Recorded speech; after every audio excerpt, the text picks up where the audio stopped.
Pada usia 20 tahun, gadis itu secara tidak sengaja jatuh ke sarang serigala. Para bawahan akan mengambil tindakan terhadapnya. Tetapi pemimpin Lee mengatakan dia menginginkan gadis ini. Setelah melemparkan gadis itu ke tempat tidur, Lee melepas bajunya untuk memperlihatkan otot-ototnya yang kuat. Gadis itu panik dan memohon Lee untuk menyelamatkannya. Tidak peduli berapa banyak yang harus dia bayar, dia menerimanya. Tapi sedetik kemudian, pria itu melakukan push-up di atas gadis itu. 1, 2, lalu 3. Keringat menutupi wajahnya yang dingin. Tapi dia masih menggigit itu untuk melanjutkan. Di dalam hati gadis ini, ada juga getaran sementara. Ternyata ini semua karena Lee ingin menyelamatkan gadis ini. Gadis itu melihat kalender meja. Hari ini tanggal 14 Juli. Dia ingin mengingat hari istimewa ini. Bawahan di luar jendela sudah memiliki pikiran gelap sekarang. Semuanya terdengar oleh orang ini melalui telinga telepatinya. Kemudian dia dengan cepat berbalik dan pergi. Pada hari-hari berikutnya, dia juga mengajari gadis itu beberapa keterampilan seni bela diri untuk pertahanan diri. Lambat laun, gadis ini jatuh cinta pada pria bernama Lee ini. Namun sayangnya, dia kehilangan nyawanya untuk menyelamatkan gadis itu. Di kejauhan, ada ledakan besar. Dia tidak bisa menahannya lagi dan menangis. Sepertinya hatinya kehilangan bagian. 5 tahun kemudian, gadis itu saat akan melihat mata tunangannya. Ada seorang pria yang sangat mirip dengan Lee, memegang buket bunga bakung ungu di satu tangan. Dan payung di tangan lainnya, berjalan menembus hujan dan berjalan ke arahnya. Gadis itu menjadi bersemangat dan segera bangkit untuk pergi dan mengejarnya, meninggalkan pria ini di sini. Tapi dia menemukan bahwa dia mendapatkan orang yang salah. Matanya dipenuhi kekecewaan. Gadis itu telah menunggunya selama 5 tahun. Gadis itu masih bersikeras tidak percaya bahwa dia sudah mati. Gadis bernama Nianshu adalah seorang aktris dalam rombongan teater Siwei.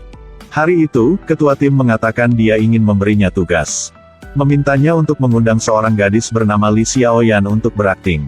Karena Lee Xiaoyan selalu melewatkan janjinya dengan rombongan teaternya. Karena itu, seluruh lakon yang telah disiapkan terpaksa dihentikan. Dan Lee Xiaoyan ini juga yang membuat gadis ini hampir kehilangan nyawanya. Nianshu pergi ke tempat kegiatan Lee Xiaoyan diadakan. Tapi sekali lagi dia bertemu dengan pria yang mirip Lee itu. Nianshu bergegas menemukannya di antara orang banyak.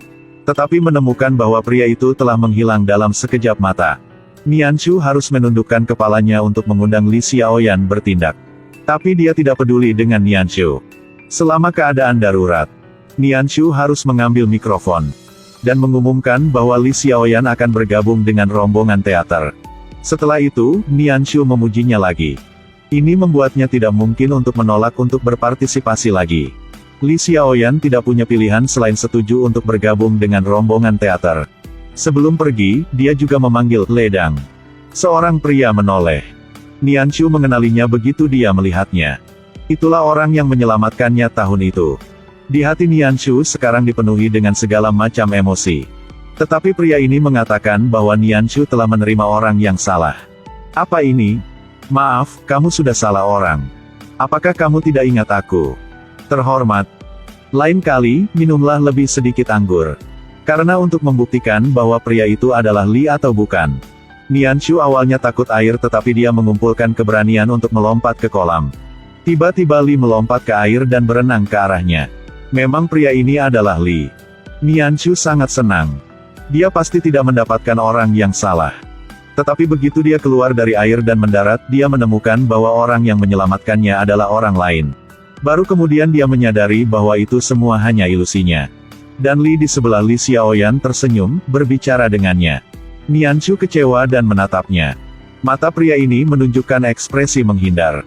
Tidak berani melihat langsung ke Nianshu. Bukankah dia benar-benar Lee yang menyelamatkannya 5 tahun lalu? Nianshu pergi dengan keraguan. Melihat Nianshu duduk diam di pinggir jalan. Dia tidak ingin pergi dan memanggilnya. Ruan Nianshu. Jantung Nianshu seolah berpacu.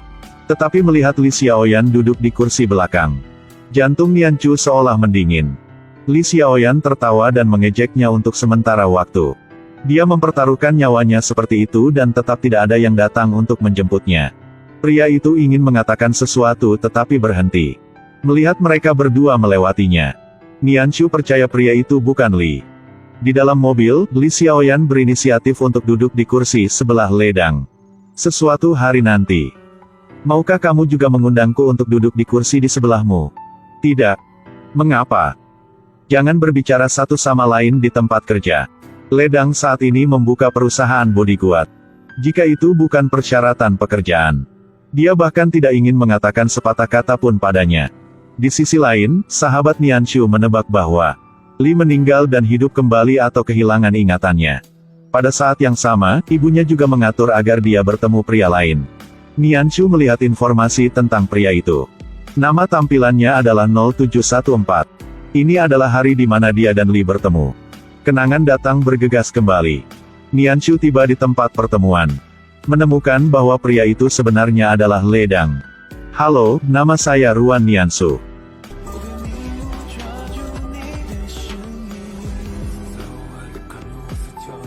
Ruan Nianshu pergi menemui pasangan pernikahannya. Dan menemukan bahwa pria ini adalah orang yang ketika dia berusia 20 tahun. Mengorbankan hidupnya untuk menyelamatkan hidupnya. Yang telah menunggunya selama 5 tahun. Tapi tadi malam, pria dingin ini membuat Nianshu percaya bahwa mereka bukan orang yang sama. Tapi dia masih skeptis. Nianshu langsung ke intinya dan bertanya langsung padanya. Pernahkah Anda mendengar tentang seorang pria bernama Li? Ruan Nianshu. Sekarang orang yang kamu temui adalah aku. Ledang. Jangan menyebut pria lain di depanku. Pria ini cemburu pada dirinya sendiri ketika dia kejam. Nianshu mengejarnya lagi dan menanyakan nama Wochet. Apakah namanya 0714 memiliki arti? Karena hari dia dan Li bertemu adalah pada hari itu.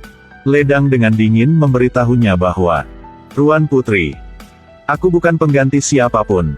Jika perasaanmu sebelumnya tidak baik, dan kamu ingin menggunakanku untuk mencari bayangan orang lain, maka aku menyarankan kamu untuk tidak bertemu dengan pria lain. Ledang dengan dingin menamparkan tangannya di kursi co-driver. Duduklah di sini. Nianshu menolak. Sedetik kemudian, Ledang memaksa dan memeluknya untuk duduk di kursi co-driver. Juga katakan bahwa, saya tidak terbiasa berkomunikasi melalui cermin dengan orang yang saya kencani. Perlakuannya terhadap Nianshu memang istimewa. Berbeda dengan perlakuannya terhadap Li Xiaoyan malam itu. Sesuatu hari nanti. Maukah kamu juga mengundangku untuk duduk di kursi di sebelahmu? Tidak. Tidak ada yang akan percaya padanya jika dia mengatakan dia bukan Li. Mendengar bahwa Li Xiaoyan dan Ledang hanya hubungan kerja, Nianshu menantikan pertemuan berikutnya dengan Ledang. Mengambil kesempatan Ledang tidak memperhatikan. Dia diam-diam meninggalkan kotak cushion riasan di mobil Ledang. Nanti, dia mungkin menggunakan itu sebagai alasan untuk bertemu dengannya lagi. Ketika Ledang melihatnya, dia hanya tersenyum sedikit. Dia sangat senang dengan pikiran rahasia Nianshu. Nianshu keluar dari mobil dan bertanya padanya. Apakah ada hal lain yang ingin kamu katakan padaku? Hasilnya adalah, ini sangat memalukan. Di malam hari, Ledang mengirim pesan lain. Dan menyuruh Nianshu untuk pergi ke pub di alamat itu. Dan mengatakan bahwa dia ingin membawa kotak cushion riasan kembali ke Nianshu. Memang benar cara sahabatnya menggoda laki-laki sangat berguna. Tapi tak disangka, Li Xiaoyan juga menggunakan cara serupa. Kebetulan sekali. Aku juga akan mencarimu untuk mendapatkan kembali barang-barangku. Terakhir kali, aku menjatuhkan sekotak cushion riasan di mobilmu. Ternyata keduanya menggunakan cara yang sama dari 24 cara merayu pria. Tapi perbedaan perlakuan Ledang juga berbeda. Sebelum itu, aku hanya ditugaskan untuk melindungimu. Jadi sebelum kita bekerja sama lagi, menurut saya, kita tidak perlu bertemu, kan? Apa? Ruan Nianshu.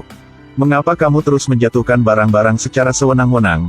Seorang gadis artistik karena dia ingin menangkap suami yang kaya. Juga menggunakan trik ini.